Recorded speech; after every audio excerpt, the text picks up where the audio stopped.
Praise the lord. పిల్లరా, మరి యొక్క నూతన ఉదయకాల సమయంలో దీని వాక్యాన్ని చదువుకుందాం. పరిశుద్ధ గ్రంథముల నుండి మత్తయి సువార్త 5వ అధ్యాయము 14వ వచనం. The gospel according to Saint Matthew chapter 5 and verse 14. మీరు లోకమునకు వెలుగై ఉన్నారు. Ye are the light of the world. Yesu ప్రభువారి అతి శ్రేష్టమైన నామములో పిల్లరా మీ అందరికీ శుభములు తెలియజేస్తున్నాను. మరి యొక్క నూతన ఉదయకాల సమయాన్ని దేవుడు మనకి ఇచ్చారండి. మరి మనం దీని యందు ఆనందించాలి, సంతోషించి ప్రభువును మహింపరిచి గణపరచాలి. చూడండి, ఈ లోకంలో ఎవరైనా మనకు సహాయం చేసినప్పుడు, ఉపకారం చేసినప్పుడు వెంటనే కృతజ్ఞతలండి, వందనాలండి, థ్యాంక్స్ అని చెప్తాం. అంటే మన జీవితాల్లో ఉన్నటువంటి ఆనందాన్ని వ్యక్తపరుస్తూ ఉంటాం. పిల్లరా, దేవుడు మన పట్ల ఎలాంటి మేలులు ఉపకారములు చేస్తూనే ఉన్నారండి. ఆయన కృప ఎంతో ఉన్నతమైంది కాబట్టి ఆయన పూజించి ఆరాధించాలి. పిల్లరా, మరొకసారి మరి యొక్క శ్రేష్టమైనటువంటి వాక్యమును, వాగ్దానమును యేసు ప్రభువారు మనకి ఇస్తున్నారు. ఏమిటంటే, మీరు లోకమునకు వెలుగై ఉన్నారు. మీరు ఎవరండి? ఎవరైతే యేసు ప్రభువారిని తమ జీవితంలో కలిగి ఉంటారో, సొంత రక్షకునిగా అంగీకరిస్తారో, పాపం నుండి శాపగ్రస్తమైన జీవితం నుంచి యేసు ప్రభువారి కృపను బట్టి విడుదల పొందుతారో వారు వెలుగై ఉన్నారు. కాబట్టి వెలుగు ఎక్కడైతే ఉంటుందో అక్కడ చీకటి ఉండదు కదండి. మన చుట్టూరు పిల్లరా చీకటి ఉంటుంది. ఏమిటండి చీకటి? పగ, ద్వేషము, వరలేనితనము, అసూయ, కోపము, మత్సరములు, విమతములు, భేదములు, ఇవన్నీ కూడా చీకటి.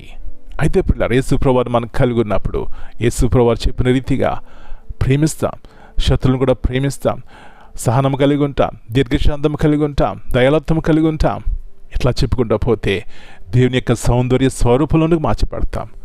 నా ప్రియ సహోదరి, దేవుని యొక్క సౌందర్య స్వరూపంలోకి ఎప్పుడైతే మార్చబడతామో ఎలాగ మనం వెలుగ్గా ఉంటాం, మన కుటుంబాలు ఎలా వెలుగ్గా ఉంటాయి, మన ప్రాంతాలు ఎలా వెలుగ్గా ఉంటాయి, అనేక మందికి మనం ఆశీర్వాదకరంగా ఉంటాం. దేవుని యొక్క నామం మహింపరచబడుతుంది. అలాంటి జయ జీవితం కలిగి దేవుడు మనందరికీ సహాయం చేయనుగాక. ప్రార్థన చేసుకుందాం. పరిశుద్ధమైన దేవా, జీవముల తండ్రి, మరి యొక్క నూతన ఉదయకాల సమయాన్ని బట్టి మీ కొందనాలు నాయన తిరిగి మా జ్ఞాపకం చేస్తున్నారు. మేము లోకమునకు వెలుగై ఉన్నామని. అవునాయన, మీరు మమ్మల్ని వెలుగ్గా చేయడానికి ఇష్టపడ్డారు, వెలుగ్గా చేశారు.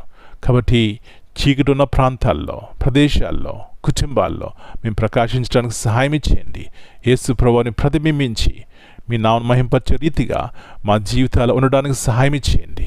పగ, ద్వేషము, కోపము ఆయా రీతిలుగా ఎక్కువగా ఉన్న దినాల్లో ప్రభువా సహనము కలిగి ఓర్చుకుని ప్రభువా దేవుని ప్రేమను చూపెట్టి అనేక మందిని సంపాదించడానికి ప్రభు కొరకు సహాయం చేయమని మనం మీ చేతికి అప్పగించుకుంటూ ఈ దినమంతా మీరు కింద భద్రపరిచి మేము వెలుగన్న సత్యాన్ని జ్ఞాపకం చేసుకుని ప్రకాశించడానికి సహాయం చేయమని యేసు ప్రభువారి అతి శ్రేష్టమైన నామమును బట్టి ప్రార్థన చేస్తున్నాను తండ్రి.